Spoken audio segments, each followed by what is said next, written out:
this chapter, I'm going to talk about some of the psychologies of an album. And I wanted to show you a couple albums I have here.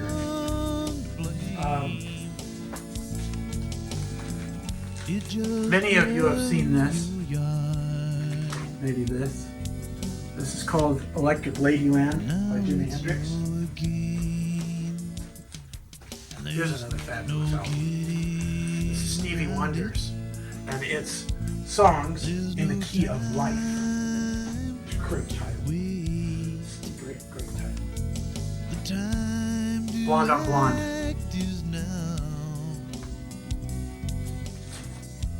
It's the first one, Chicago Transit Authority.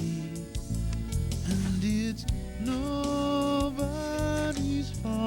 Beatles' White Album. So don't go away.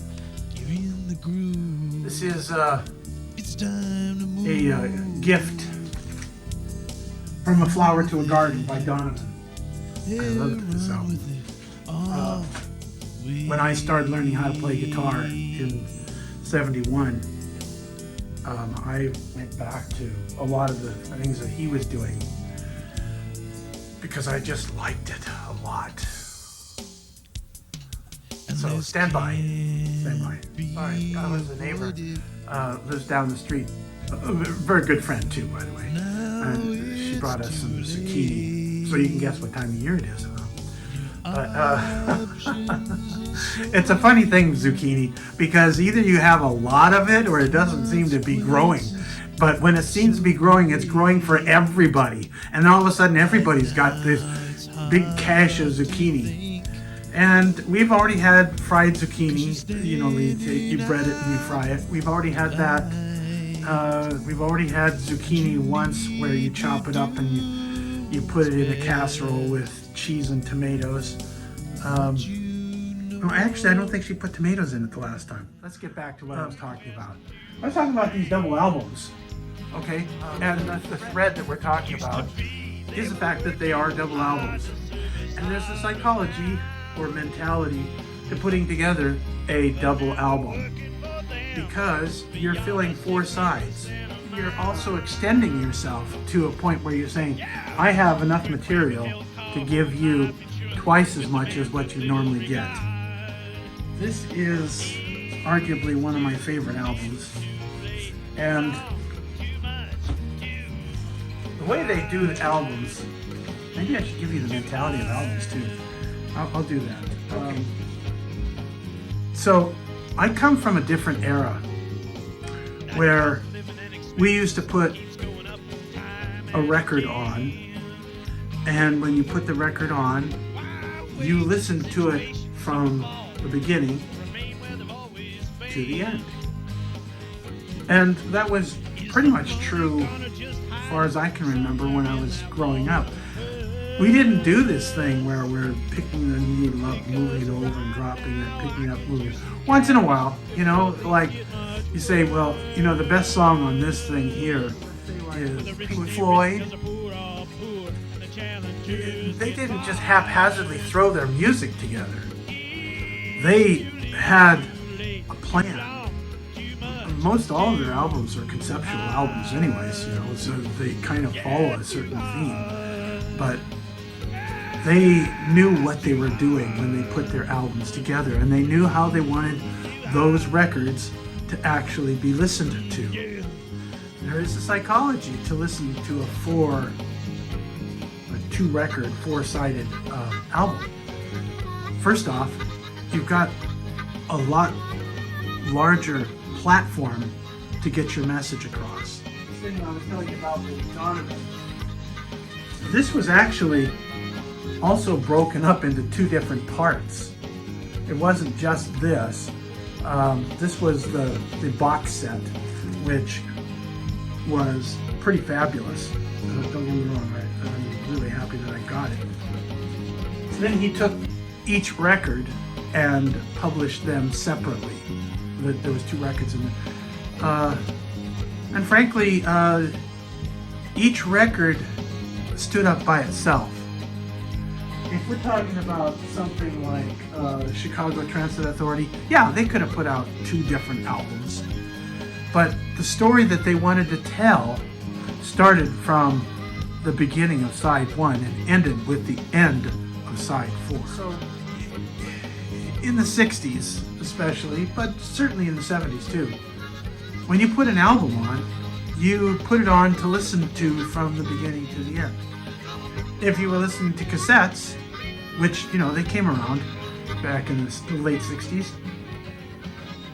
you still had that analog factor that if you wanted to find a song on that tape somewhere later, I mean, they even had special sensors in a lot of these cassette decks that could sense where there's a dead space.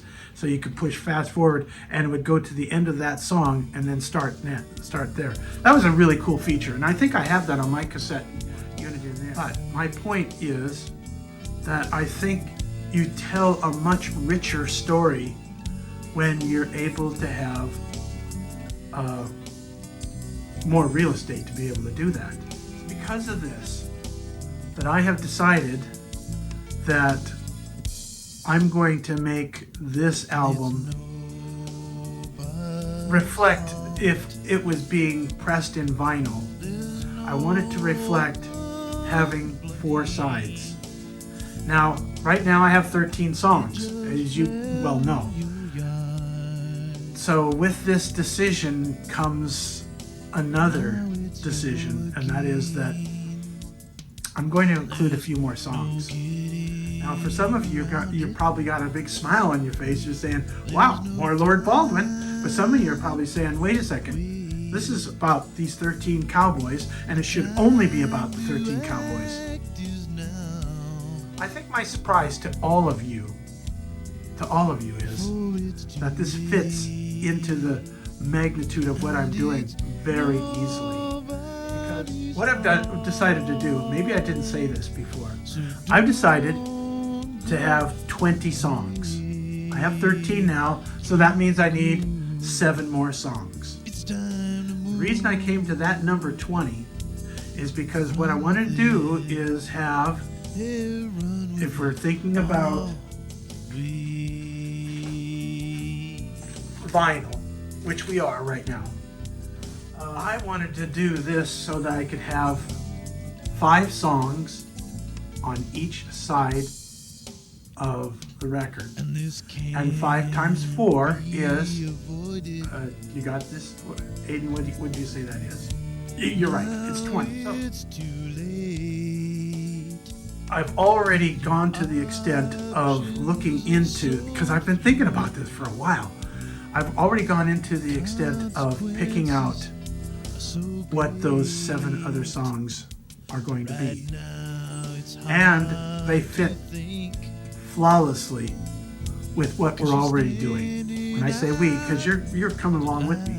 What we're already doing is we're putting together a really cool country and western album that encompasses songs that were done or written for and in behalf of these other artists. Well, guess what? I've written more than one song for a lot of artists. And I've written some songs that were not necessarily spearheaded for this particular person, but could very easily be maneuvered in that direction. And is what I'm going to do. So, the next episode, what I'll do is I will go over the 7 new cowboy songs that are going to be on this album. Well, I'll go over some of the other particulars because, you know, this inclusion means that I have to master more songs, but it also means that I have to organize each side, and that'll be another episode. The organization of how these songs are going to fit on this new album and where they're going to fit and why they're going to fit. That'll be in another episode. But for now, this is what we're going to do, and thank you for listening, and I hope this doesn't blow your mind too much because it's a good thing.